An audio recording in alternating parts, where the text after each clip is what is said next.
Merci beaucoup à toutes les deux. Alors, avec vous, vous allez nous expliquer ce que c'est que les flammes. Ça s'adresse aux enfants, élèves qui parlent déjà le français. Flamme, ça veut dire français langue maternelle. Si je ne m'abuse. Tu as tout dit, donc du coup, c'est bon, on peut y aller. Voilà, merci beaucoup, à la semaine prochaine. Voilà, maintenant, je vous laisse la parole, comme toujours, et puis n'hésitez pas, si vous avez des questions, vous pouvez les poser en commentaire, Facebook, YouTube, et puis sinon, prendre contact directement avec Nathalie, avec Marine, ou Aurélie, qui pourront répondre à vos questions. Je pense qu'il y aura un contact qui viendra au cours de la présentation. Voilà, à tout de suite, toutes les deux. Merci. Donc, j'espère que là, vous voyez bien mon écran. Donc, Flamme, oui, Kesako, Flamme, le sigle veut dire donc français, langue maternelle. Ce sont donc des cours de français pour les enfants qui sont soit expatriés, soit résidents ici aux États-Unis, ou même en fait dans tous les pays, puisqu'il y a à peu près 174 flammes réparties dans 54 pays. Donc, les flammes ont en moyenne une dizaine d'années ici sur le territoire américain. Aujourd'hui, donc, on offre des cours de français avec une progression structurée, un véritable curriculum, avec des enseignantes et des enseignants qualifiés, là aussi de langue maternelle, qu'ils soient français ou d'autres pays francophones. Le programme s'adresse donc à des familles qui sont majoritairement françaises, c'est à peu près 80% de nos effectifs, ou francophones, venant donc de tous les pays qui sont basés ici. Donc sur la côte Est, on a effectivement beaucoup de nos amis québécois qui souhaitent donner une éducation en français à leurs enfants. Et donc, en général, on le fait le samedi matin ou en semaine, éventuellement après l'école. La particularité, c'est que nous sommes des associations à but non lucratif et que nous avons donc des tarifs extrêmement abordables. Alors, comme j'aime bien avoir une double casquette, je suis également fondatrice de la Flamme de Philadelphie. Et donc, pour vous donner une idée, c'est à peu près $750 par an pour une année complète de cours. On a même fait un petit sondage il y a peu de temps et 95% des parents sont très satisfaits ou extrêmement satisfaits. Ce qui revient souvent, donc, c'est le professionnalisme de nos enseignantes et enseignants et le fait de se sentir vraiment appartenir à une communauté. Certains nous disent on se sent comme en France. C'est vrai que ça fait du bien le samedi matin parfois et surtout de continuer à parler en français. Je vais laisser la parole à Aurélie, qui est donc elle aussi directrice d'une flamme à Miami, que vous avez même pu découvrir la semaine dernière en fait. Exactement. Alors, je suis effectivement directrice de l'APEM, les associations des petits écoliers de Miami, qui existe depuis 10 ans. Je suis aussi membre de la Fédération Flamme USA. Je suis enseignante et je suis aussi maman d'un petit garçon qui sera bientôt un élève de nos flammes. Donc voilà, et c'est bien sûr la dernière casquette que je préfère. Donc, qu'est-ce qu'on offre? On offre effectivement des cours de français, c'est notre activité principale, avec des cours effectivement en semaine, after school ou le samedi matin. Nous avons aussi des camps d'été et des activités culturelles. Alors effectivement, avec la pandémie, on a fait une transition vers le virtuel au printemps, qui s'est très bien passée pour la plupart de nos flammes. On a travaillé ensemble pour que ça se passe le mieux possible et nos familles nous ont suivis et on est pour la plupart encore en virtuel maintenant et ça se passe effectivement plutôt bien, même si nos élèves nous manquent en présentiel. Voilà, on est très content d'avoir relevé le défi. On donne des cours effectivement de la maternelle au lycée. Donc, en général, nos classes commencent à partir de 4 ans, mais il y a certaines flammes qui accueillent même des plus petits. Voilà. Nous avons des méthodes innovantes et efficaces. On travaille sur différentes plateformes, on utilise différents outils qu'on va vous présenter un peu plus en détail après. Exactement. Et en plus, On le fait bien. Là encore, je reprends ma casquette. Fil à Flamme dans la région de Philadelphie, Princeton et Allentown. Nous préparons donc les élèves de la maternelle jusqu'au lycée. Nous les préparons aux examens officiels, internationaux, et ceux aussi que vous connaissez peut-être un petit peu plus, comme le bac de français. Et 100% de nos étudiants ont réussi leurs examens avec des moyennes, alors par exemple 14 sur 20 au bac de français, et je sais que pour l'EPI French, je crois chez vous c'était 5 sur 5. Voilà, c'est ça. On prépare nos plus grands aussi à l'EPI French et au DELF. Et effectivement, on a un très bon résultat. Donc effectivement, 5 sur 5 à l'EPI French et au DELF, en général, on est autour de 90. Super, bravo, 90 sur 100. Le DELF B2 Kesako aussi, pour ceux qui ne sont pas encore familiers avec ce diplôme, c'est un diplôme qui permet au niveau B2 pour les juniors donc de pouvoir faciliter les inscriptions dans les universités francophones, ce qui est notre but ultime, c'est vraiment d'accompagner tous nos étudiants, tous nos élèves jusqu'au post-secondaire pour qu'ils soient à l'aise, qu'ils aient ce choix-là après de pouvoir étudier, soit dans une école, soit dans une université, soit en France, soit par exemple chez nos amis canadiens toujours. On parlait du passage en ligne, effectivement un énorme succès pour toutes les flammes. Tu parlais tout à l'heure des méthodes innovantes. Évidemment, on continue d'avoir nos manuels, que ce soit en ligne ou même on aime bien avoir encore les versions papier. C'est quand même plus sympa pour les enfants, donc ils le reçoivent aussi leur manuel en version papier.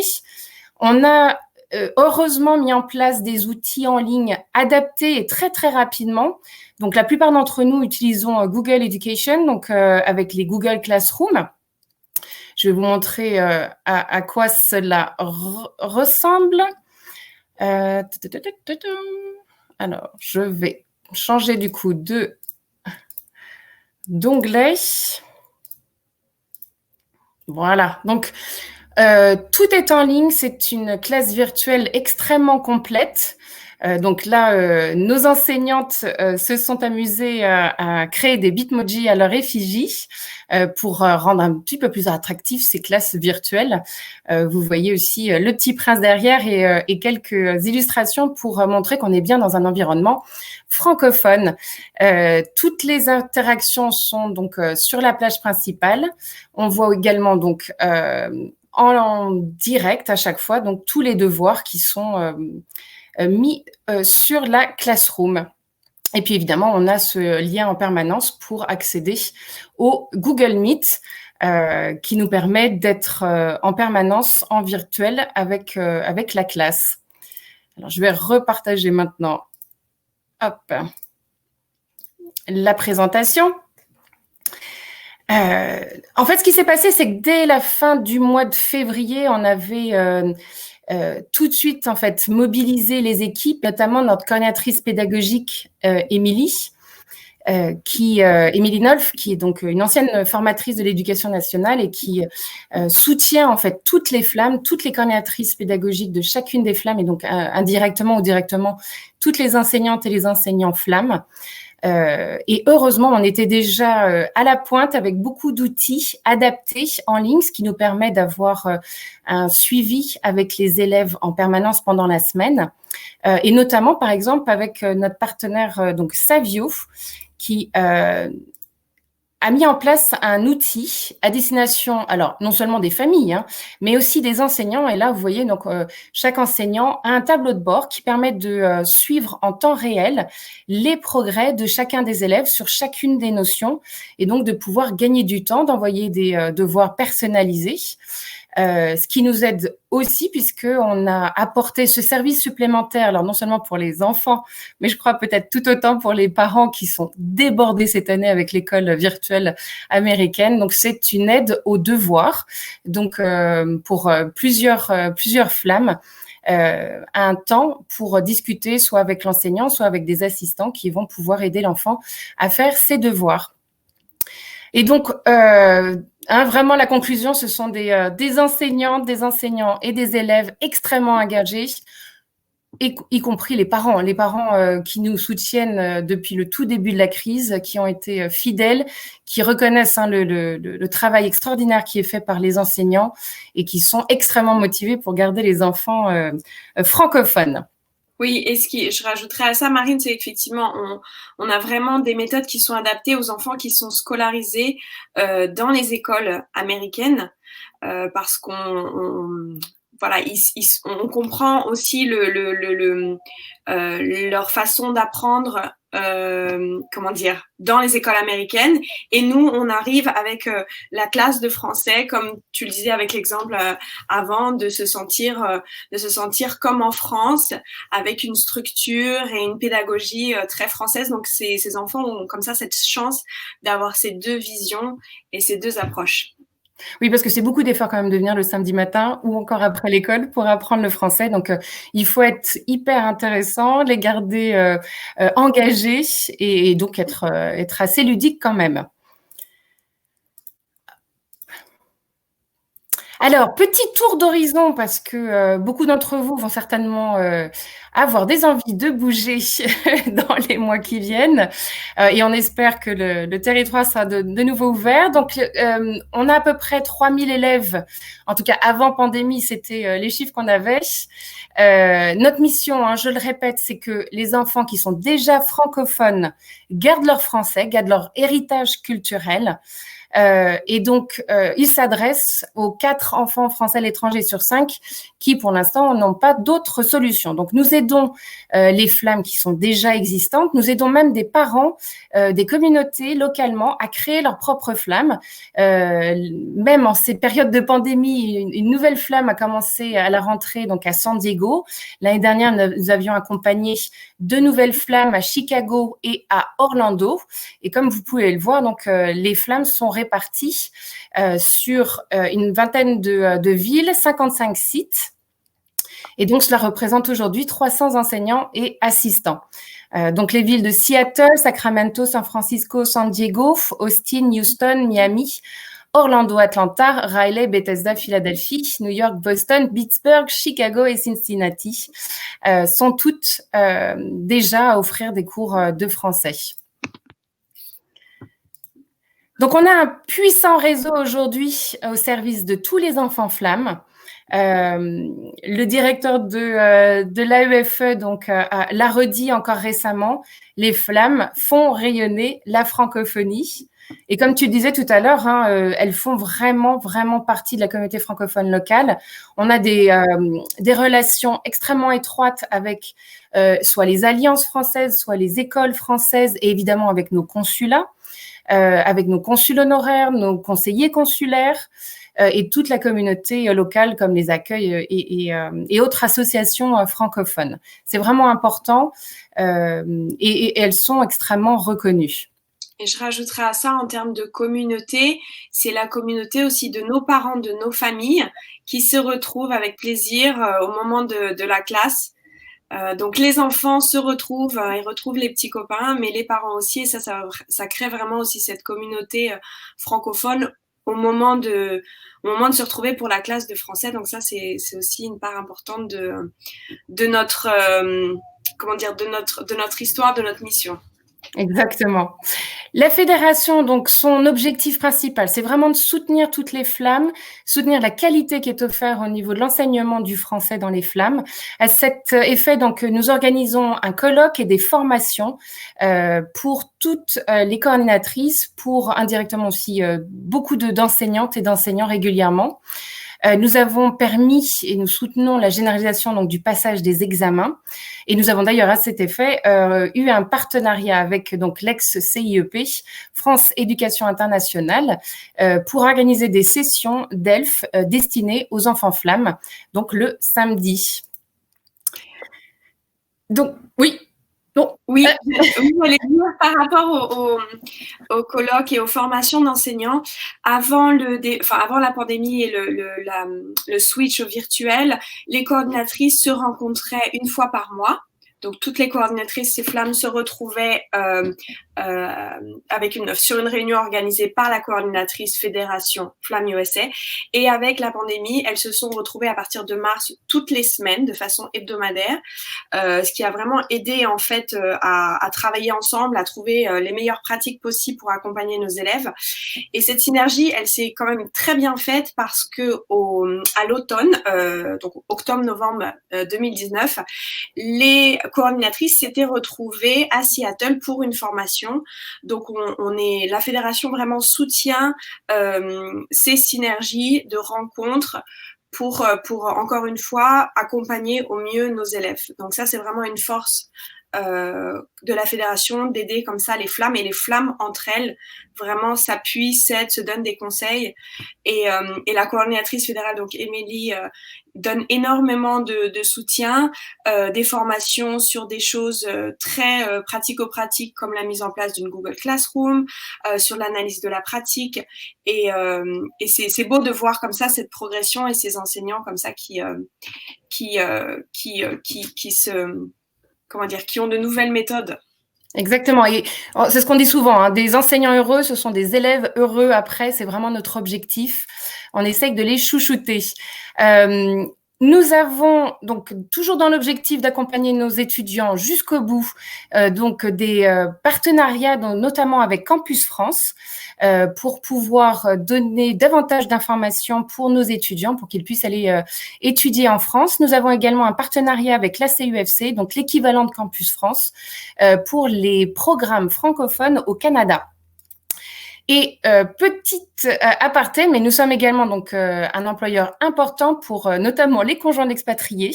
Nous offrons des formations, des reconversions certifiées et qui peut leur permettre de passer ce moment d'expatriation avec toute la reconnaissance que cela induit. Donc les parents, comme on vous le disait tout à l'heure, sont extrêmement satisfaits, ils nous écrivent. Donc on a plusieurs exemples, des exemples de ceux qui sont rentrés en France notamment, pour qui ça s'est extrêmement bien passé. Je crois que tu avais d'ailleurs eu un exemple en live la semaine dernière d'une maman qui sortait de l'APEM Miami. Alors exactement, donc j'ai eu la chance de faire une présentation pour l'APEM, pour la Bilingual Fair, vendredi dernier, et j'ai invité une maman à témoigner de son expérience, qui était aussi cofondatrice de l'association, et alors que ses enfants ont fait les cours de l'APEM pendant 7-8 ans, ils ont commencé tout petits, à 4-5 ans, et quand ils sont retournés en France, parce que voilà, le projet familial était de retourner en France, ils ont intégré sans problème le niveau qui correspondait à leur âge. Donc avec 2 heures par semaine, 60 heures de programme à l'année, on arrive à faire des choses assez extraordinaires. En plus des diplômes que tu présentais, Marine, on accompagne vraiment nos enfants dans leur scolarité et à reprendre. Voilà, pour les parents, je pense que c'est un vrai soulagement de savoir que leurs enfants peuvent rentrer dans un pays francophone et réintégrer l'éducation nationale, ou en tout cas pour je ne sais pas comment ça s'appelle ailleurs, au Canada ou autre, mais de reprendre en fait l'école normale sans avoir d'années une perte ou un redoublement. Exactement.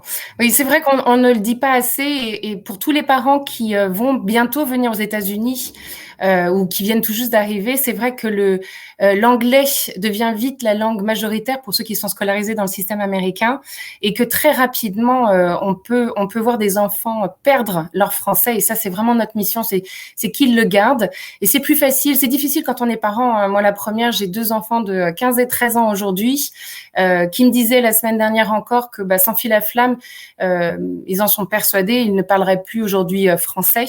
On a besoin de cette communauté, on a besoin de ce moment en français pour les enfants, pour les garder motivés.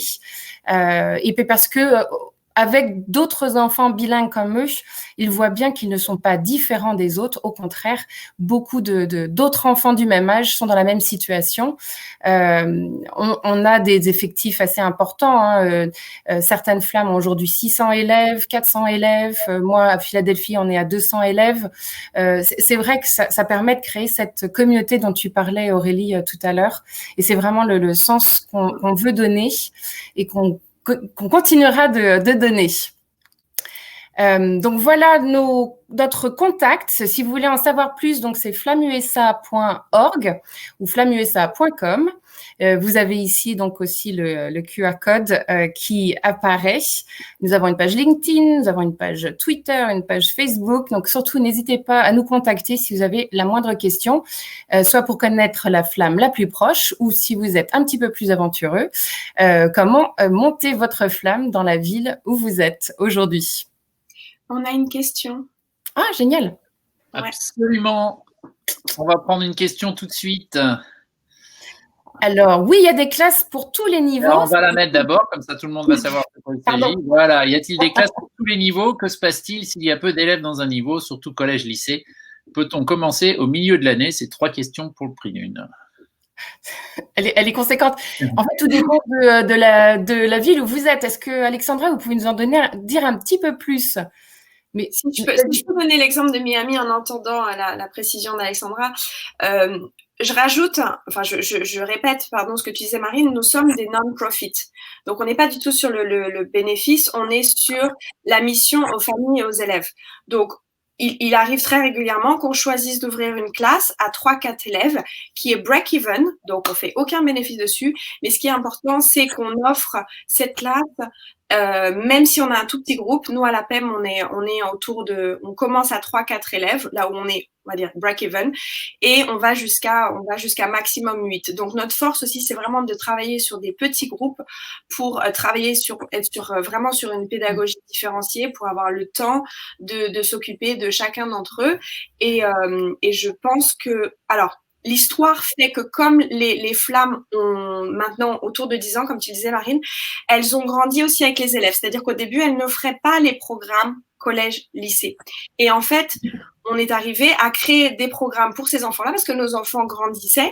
Et du coup, que ce soit toi avec le bac de français, nous à Miami en préparant au DELF B2 ou à l'EPI, c'est des choses qu'on a commencé à réfléchir il y a 2-3 ans parce que les enfants ont grandi, qu'ils ont eu 13-14 ans. À Chicago. Donc voilà, en tout cas, je pense que c'est la force de nos associations, c'est qu'on répond aux familles avant tout et que du coup, c'est pour ça qu'on a des petits groupes. Et nous, à Miami, on accueille au milieu de l'année sans problème, on accueille, on accompagne pour que l'enfant s'intègre au groupe le mieux possible. Exactement. Alors, pour ce qui est de Chicago, j'en profite pour dire qu'on a une session qui est organisée sur l'éducation en français à Chicago vendredi. Donc, n'hésitez pas à nous rejoindre pour avoir plus d'informations sur ce qui se passe à Chicago. Mais sinon, tu veux dire un mot, Marine, peut-être? Mais justement, donc, sur l'offre. Il y a une flamme, donc Greater Chicago, donc c'est Laure Imbert qui s'en occupe et qui pourra répondre avec beaucoup de détails, de précision donc à cette question-là. On vous donnera ses coordonnées si vous pouvez laisser votre email. Ou sinon, n'hésitez pas à nous contacter, donc président@flammusa.com. Super. Mais merci beaucoup à toutes les deux. On court un peu après le temps, mais c'était très intéressant. J'espère que vous avez tous appris autant que moi sur les flammes. Vous pouvez évidemment, on vous encourage prendre contact directement avec Marine ou avec Aurélie pour continuer la conversation avec les différentes flammes, surtout dans les différentes villes. Voilà. Merci encore à toutes les deux. Et puis on continue et on reste à Philadelphie. Puisque Marine... on a une autre question. Il y a une autre question. Oui, il y a une autre question, mais on ne peut pas toutes les prendre. Alors, vite fait, hein, voilà, c'est vraiment parce que c'est vous. Les tarifs dépendent de chaque flamme. Je suis à côté de San Francisco. Alors, effectivement, il y a plusieurs flammes dans ce coin-là. Donc, envoyez-nous un petit mail, président@flammusa.com, et je vous promets d'y répondre en détail. Et on va laisser effectivement Sonia que je connais très bien et qui connaît très bien Filaflamme aussi.